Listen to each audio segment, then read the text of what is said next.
I'm sorry I can't be with you today. If you will watch this video and follow along, hopefully you can hear and see everything. I had to come outside because my room's used during my planning and everywhere else was loud. So what you're going to do is have the article in front of you, and you're going to highlight, annotate, and take notes as you read the article and go through this PowerPoint. The PowerPoint is the article just broken up, and I've highlighted things that I think you should have highlighted. So I'm going to try to make sure that this goes at a good pace. So we have The Hero's Journey by Joseph Campbell. And Joseph Campbell was an American mythological researcher, and he wrote a book called The Hero with a Thousand Faces. And while he was researching for this book, he discovered that there are a lot of patterns and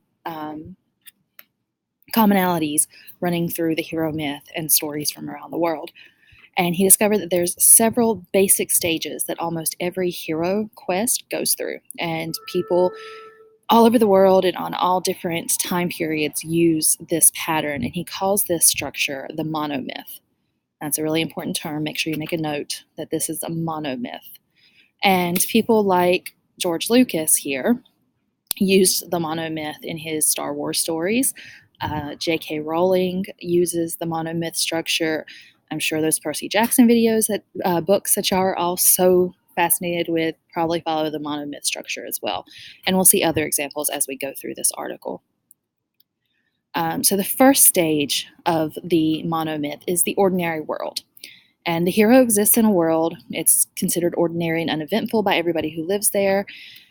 But it possesses some ability or characteristic that makes the hero feel out of place.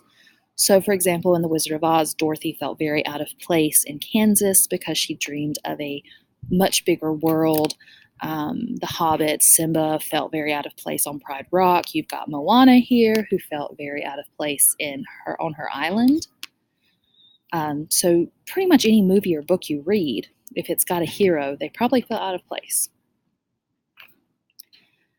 Next step is the call to adventure. And if you'll bear with me, I'll probably be trying to move myself around some. There we go. All right, so the call to adventure. So for heroes begin their journey, they've got to be called away from their ordinary world. And usually they show a reluctance to leave that world. They don't want to leave their home, they don't want to leave their families, and it's a scary thing to go on a journey. And usually there's something, some event, some danger, some calling that starts them on this heroic path. And in some cases, they're called upon the quest by accident. And Campbell, and this isn't something you need to write down, but he says a blunder, the merest chance, reveals an unsuspected world. So it could just be totally accidental. The new world the hero is forced into is very, very different. Think The Wizard of Oz, Dorothy. She goes from the black and white Kansas to the colorful Oz. And the description might be pretty vague, but all the various fantasy realms the character enters throughout the year: Middle-earth, Oz, Narnia, Wonderland, Hogwarts versus the real world. And the things that call the people to the adventure, so for Oz, it was the hurricane, the tornado. For Moana, it was the sea calling her to her adventure.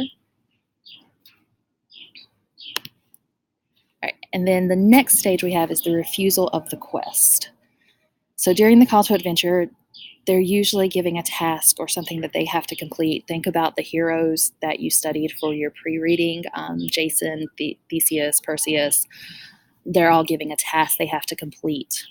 And they have the choice to either accept it or deny it. And you might be thinking, well, of course they're going to accept it, otherwise it's a boring story.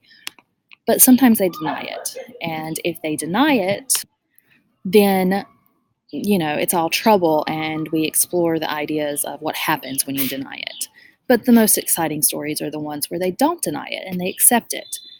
And Campbell notes that heroes who refuse their quest, they become characters in need of rescuing, and they might feature as a villain in another hero's journey. And then we have, hang on one second. Okay, so for some reason it won't let me go back into presenter mode, so I'm going to stop this video, and when you see it stop, click the next video.